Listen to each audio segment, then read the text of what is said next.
Hello, my name is Bonnie Dean from Chief Left Hand Knits. I would like to demonstrate a technique called slip stitch intarsia.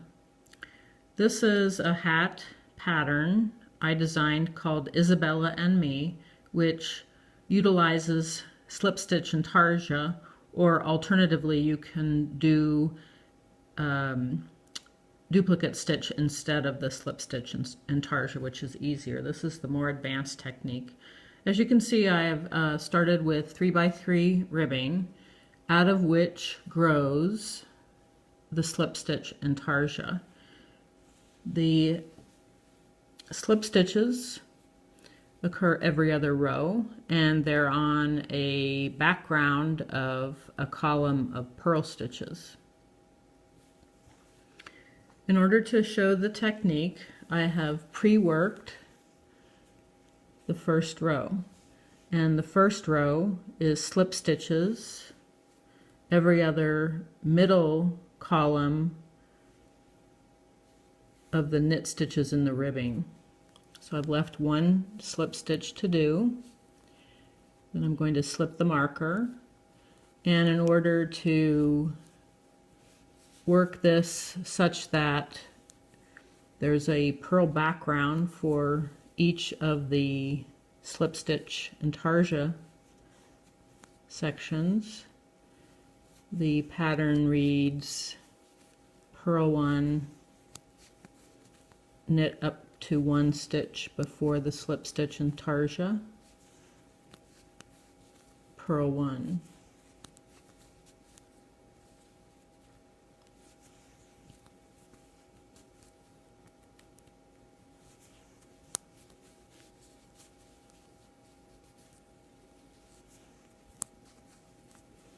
So I'm going to purl 1 before the slip stitch intarsia portion, and then I have to add yarn.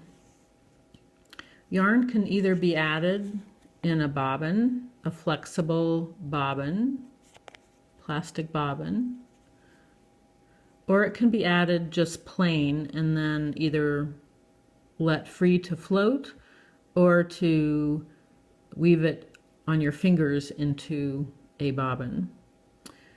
So I am going to attach this by, I'll show you one of each. I'm going to leave a substantial tail, and I'm going to put the yarn behind, the bobbin behind, put the white yarn forward, and knit with the bobbin.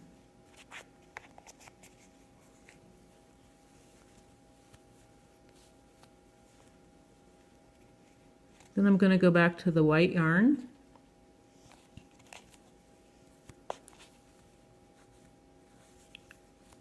purl,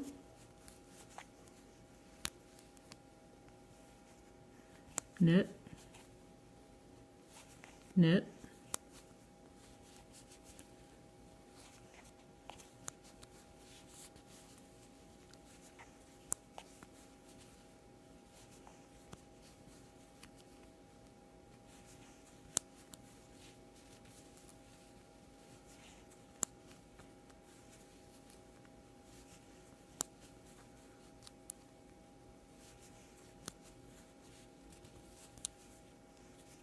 purl the last stitch, and then I'm ready to attach a second yarn, and this time I'm going to just attach a free piece of yarn and weave a bobbin.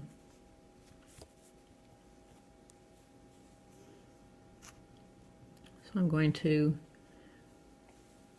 cross those yarns,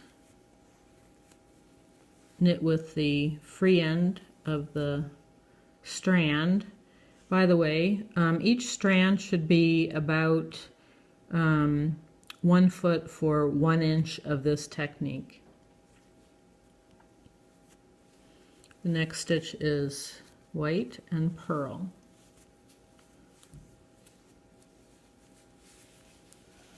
So I have this tail sticking out of the front to hold it, and then when you put that back, you need to make sure you preserve the interlock before you weave it in.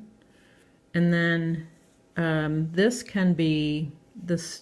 tail end, or the long end, the working yarn end, can be woven around your fingers.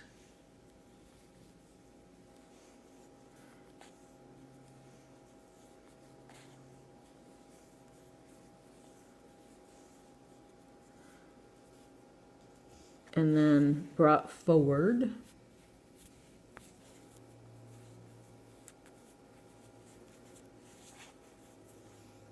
And brought forward again. And one more time. And very carefully, without pulling out the front yarn, this is a bobbin that will unwind itself as you need it. So that would be an alternative to the flexible bobbin. And you continue around attaching the yarn, and then the next row is slipped, and then the next row is knit.